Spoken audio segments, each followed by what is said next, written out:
In the news tonight, 5 injured after roof of wharf collapses at Stabroek Market. Apart from vending, there's some folks living in there. They said to us that initially there were 4 persons that got injured. One guy slipped his shoulder and some had minor injuries, and they've been given medical attention. But there's a 5th person emerged just now, and he had a little laceration behind his neck, and he gone to get medical treatment. And 2 Guyanese killed execution style in neighboring Suriname. 5 persons were injured and are now seeking medical attention after a section of the dilapidated roof of the Stabroek wharf collapsed this morning.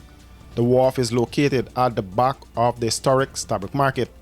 According to reports, the 5 who were trapped beneath the rubble of the rotten roof and zinc sheets were rescued by officers of the Guyana Fire Service Emergency Unit. Eyewitnesses said when the cracking sound was heard, some of those occupying the area, condemned by the Georgetown Mayor City Council, jumped overboard.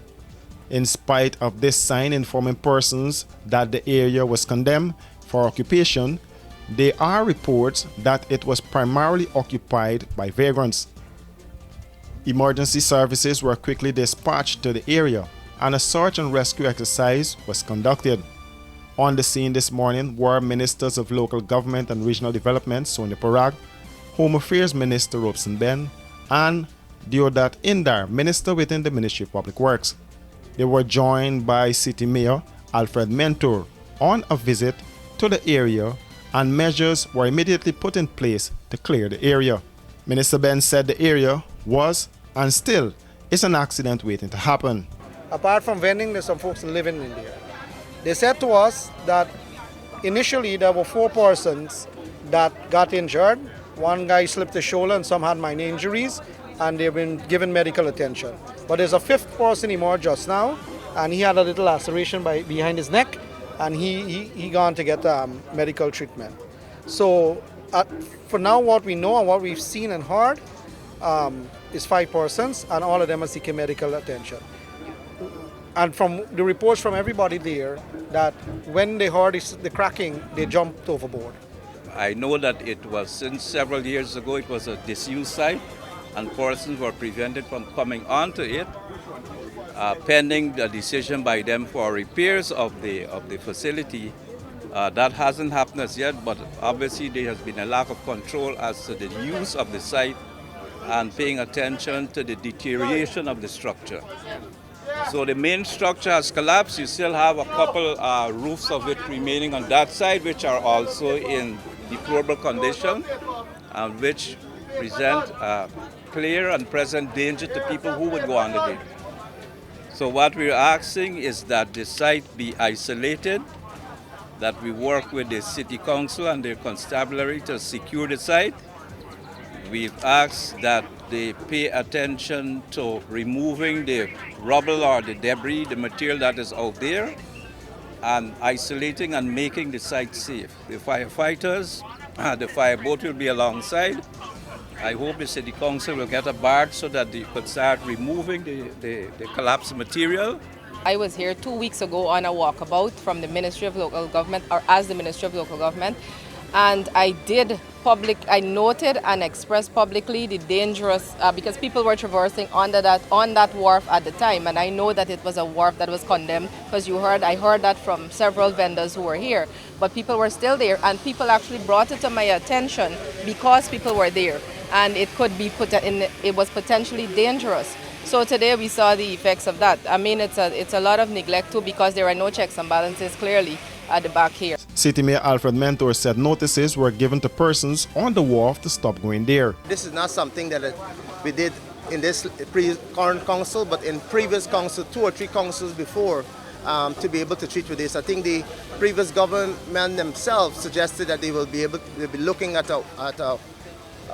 some kind of a boardwalk arrangement that should have already happened, but it's something that we have to treat with in general to be able to work and find solutions as a collective to be able to deal with this issue. This is not only a city council issue, this will also be a national issue, as we all know that we have to be able to find a hand and glove arrangement to be able to make this work.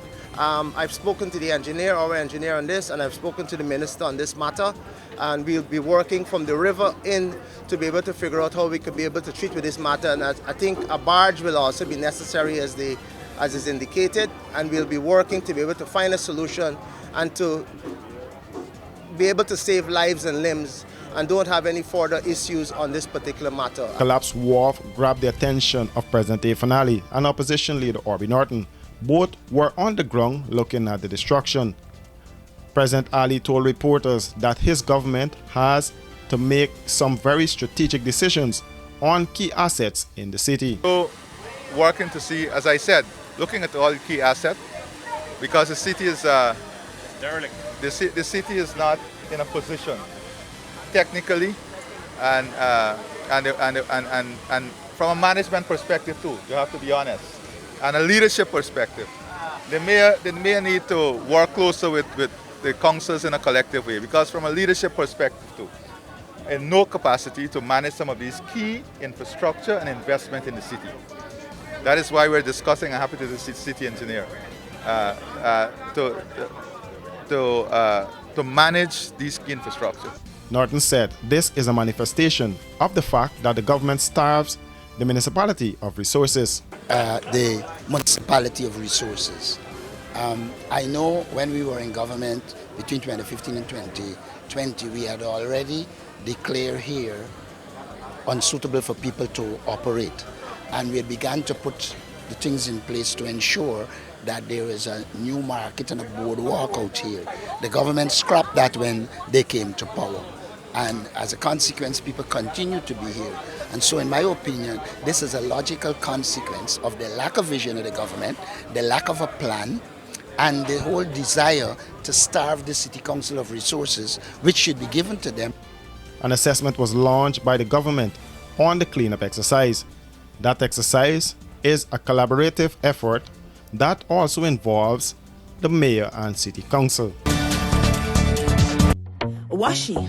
Hi people, washing made so easy since I found Washi. Washing me use wash me clothes and I can say Washi soap powder wash clothes so nice. Washi soap powder leave your clothes color bright. Washi soap powder leave me clothes smelling nice, of course. So give thanks to Washi soap powder for doing my laundry right. Keep my clothes color bright, have my clothes smelling nice for sure.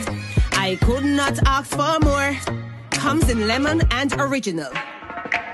It is a washing machine in a pack. Washi soap powder wash clothes so nice. Washi soap powder leave your clothes color bright.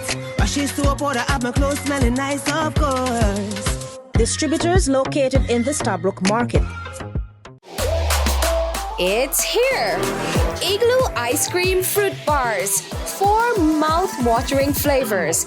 Mango, pineapple, strawberry, and soursop. A beautiful combination of real fruit and igloo ice cream. Go old school with fluty popsicle. Classic flavors and refreshing goodness. Available at Igloo outlets and all your favorite shops.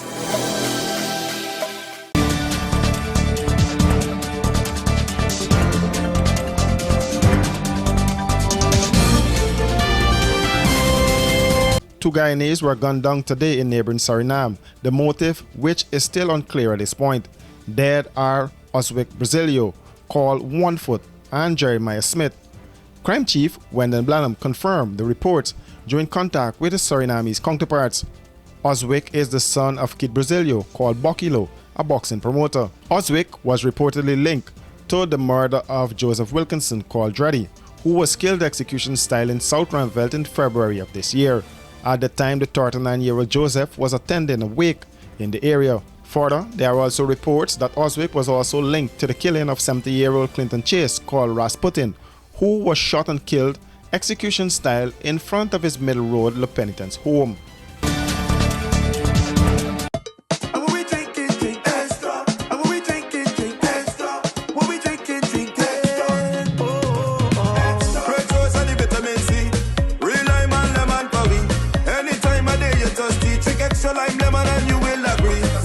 Extra lemon and lime, it's the two combined. It's one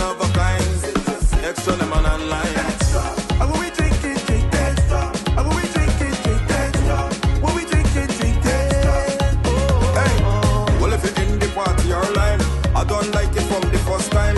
When you see the two, they combine. It's a drink and taste, you will never decline. Extra lemon and lime. It's the two combined. It's one of a kind. Extra lemon and lime. Extra lemon and lime. Taste the citrus in every sip. With 70% ethyl alcohol, Mighty Foam Hand Sanitizer eliminates 99.99% of all germs and even moisturizes in the process, leaving your skin clean and hydrated. Mighty Foam Hand Sanitizer. How do you stay clean? From the Army, I go to the police force, spend 5 years service. Then take a break and join Sheriff Security. And so far the experience has been good and I'm enjoying it. I like my work, very dedicated and determined. Very nice company, have a lot of benefits. So I think Sheriff Security is one of the best so far for me, from my experience.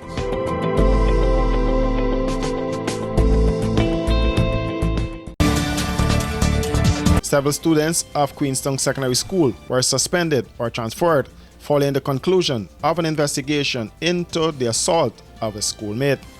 The incident, which was recorded and shared on social media last Friday, saw the Ministry of Education getting involved. According to a statement from the ministry, officials of the secondary department met with the parents and students involved in the assault of the female student.